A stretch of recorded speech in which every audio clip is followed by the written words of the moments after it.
And now we'll consider some specific principles in regards to dashas. And this is covered in the Art and Science of Vedic Astrology, this book here, Art and Science of Vedic Astrology. Well, there's a new cover for this book. I was actually proud of that cover, so hopefully you'll enjoy it too. At the time when I wrote it with Richard Fish and we were planning it out, for some reason I thought simple would be better. It's probably true, but I enjoy what we did with it after that, which is available on Amazon, both as an in-print book and also a Kindle book. But anyway, there's a chapter on dashas and the results, and that is chapter 12, the Vimshottari Dasha system. And in this chapter it describes how to calculate the dashas. And again, this is based on Brihat Parashara Hora Shastra. And aside from the calculations, we give ways to analyze dashas, like things to consider, things to think about. So first of all, this is a lot of reiteration of what we've been going through. But you want to analyze the dashas results based upon these three following principles. The lordship.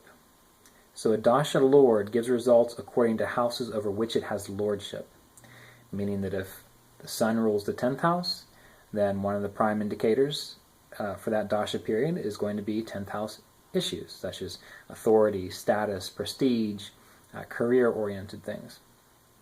The position. A dasha lord will give results pertaining to the house in which it is placed. We have the 10th lord in the 8th house. Well, we get the career aspect involved, and we also get some sense of crisis, or some sense of drama, or some sense of transformation of the career going on. So, what do we see? 10th lord in the 8th, that dasha running, it can be a crisis-oriented career time period, or a status time period, prestige time period. That's typically if that planet's in bad dignity. If it's in good dignity, it can be positively transformational. Still lots of ups and downs, it can be stressful. Lots of breaks and sudden changes because it's in the 8th house. But if it's in good dignity, it can lead to better results in the long run. Because sometimes we do need to change and shake things up. Just depends. And that's one way that we can remember when we're looking at a person's chart, is there are some people who always feel the need to change and make things new and dig deeper. It's like a very Scorpio type energy, 8th house type energy. And we can tell if it's really worth it to be doing that if that 8th house or that 8th house energy or whatever planet's causing it is in good dignity, which will show that person does benefit by change and transformation. If that planet's in a bad situation or in bad dignity, it can show that the person's just trying too much. They're just always looking for the next thing and they're never settled. So there's some different ways you can consider that, which is kind of fascinating. Number 3, aspects and conjunctions. So a dasha lord will give results modified by the nature of any planet that aspects or conjuncts it. All right.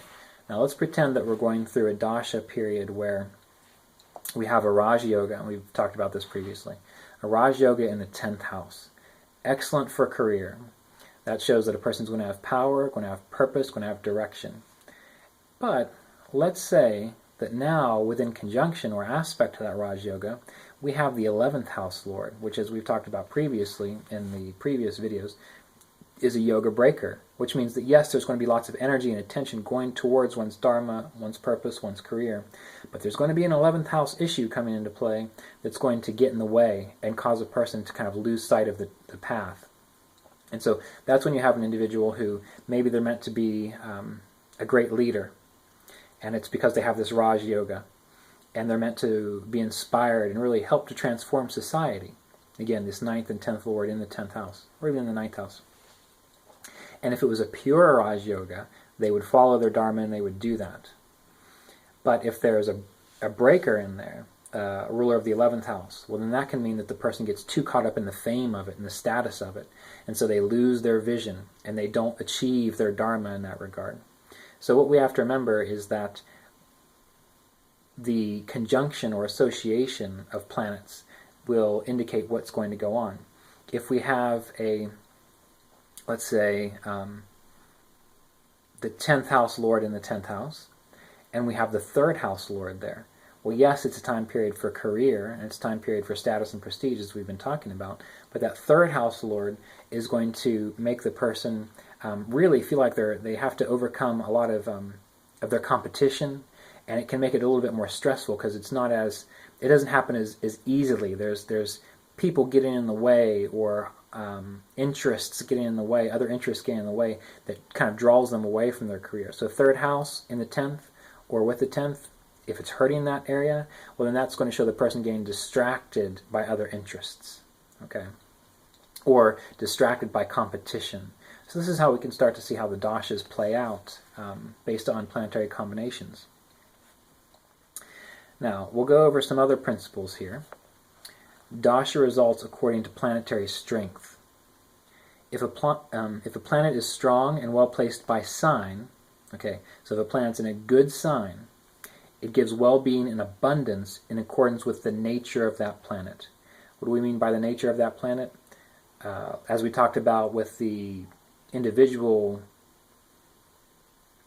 definitions or indications of the planets in previous talks, Venus makes one experience comfort, pleasures, luxuries. Mars can make a person extremely motivated. Saturn can cause a person to endure. Jupiter can make a person happy and jovial. So those are the indications that comes out if a planet is in a good sign, because that planet has well-being. A planet that is weak by house and sign contributes to poor health and lack of prosperity. If proceeding towards its point of debilitation, its dasha inclines towards trouble and difficulty. This is something that you want to use as a modifying factor. I wouldn't necessarily make this the overall thing, but it is a modifying factor, meaning that if you're running a dasha of a planet and within your birth chart that planet is closer to debilitation, like going towards debilitation away from exaltation, then it has a tendency to incline one towards trouble and difficulty. If it's moving towards exaltation, it has a tendency to work a bit better. So these are all modifying factors. If proceeding towards this point of exaltation, its dasha inclines to be more auspicious. If a planet is well placed in the divisional chart, the particular divisional chart in which it's important, its dasha proves to be even more beneficial. And this is something we covered in the step-by-step course, the MP3 download on AshevilleVedicAstrology.com, the MP3 audio section, although it's a video class, where we go over the planets and which the Varga they're most important for. So Sun and Saturn for the D10, Jupiter and Venus for the... Okay, so we'll continue on here. Had just a bit of a interruption there. Previously, I had some people mention that the fan on my computer was way too loud, so I'm trying to do this with my my Droid phone. And it seems to be working all right, but someone just called, so it quit the video. So anyway, as we were saying, if a planet is well placed in the divisional charts, its dasha proves to be even more beneficial. And to get more information on this, you do need to consider taking the Navamsha and Samsha course, or even the step-by-step course, the MP3 download course. Now, we'll go over a few more things. Otherwise, don't try to overwhelm yourself with these principles. Just start considering these basic principles and go back to the previous talks we've had and put these things together and see if you can start to synthesize what's going on within a person's chart. So planets in Kendras, angles 1, 4, 7, and 10, and trines 5 and 9 typically work better. Planets occupying the 6th, 8th, and 12th tend to give trouble. Although the dasha lord of the 6th, 8th, or 12th can become beneficial if it is associated with a trinal lord. So that's one rule there that you want to keep in mind. The dasha of planets posited in the 2nd and 7th houses, associated with the 2nd and 7th lord, or placed in the 8th house can indicate health problems, or, if occurring at an appropriate time, indicate death. So that's where you want to really pay attention to a person's, where they are in life. Or if someone's just been in a terrible accident and then you look at their chart and you see if this is going on for them, that can be very difficult, indicating death. So there are plenty of other principles that you want to consider. Rahu and Ketu can be very tricky for reasons that we've gone over previously in other talks. But overall, just start contemplating these principles. If you want, you can get The Art and Science of Vedic Astrology and read that chapter. It'll give you in detail these principles. But you really need to start looking at it in other people's charts to see how they play out. And I want to just end this particular section with a quote from Brihat Parashar Hora Shastra and also from the Savarta Chintamani. So from Brihat Parashar Hora Shastra. Dashas manifest two types of results, general and distinctive. The natural characteristics of the planets cause the general results, and the distinctive effects correspond to their placement in the horoscope. So if you're in a Venus Dasha, think about what Venus represents just by being Venus. That's the general indications. If Venus is in the 6th house, and it rules the 1st, then you need to figure out what does it mean to have the 1st Lord in the 6th. Yeah, I think I said that right. And that will be the distinctive thing. So you got to remember that there is the general indications, and then there's the distinctive indications.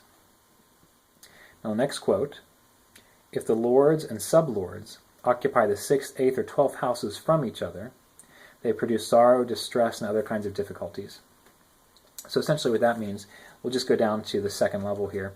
If you have the Mahadasha Lord in the 7th house, and if you have the Antardasha Lord, the next period Lord, in the 12th house, well that means from the Mahadasha Lord, the sub-period Lord is going to be in the 6th house.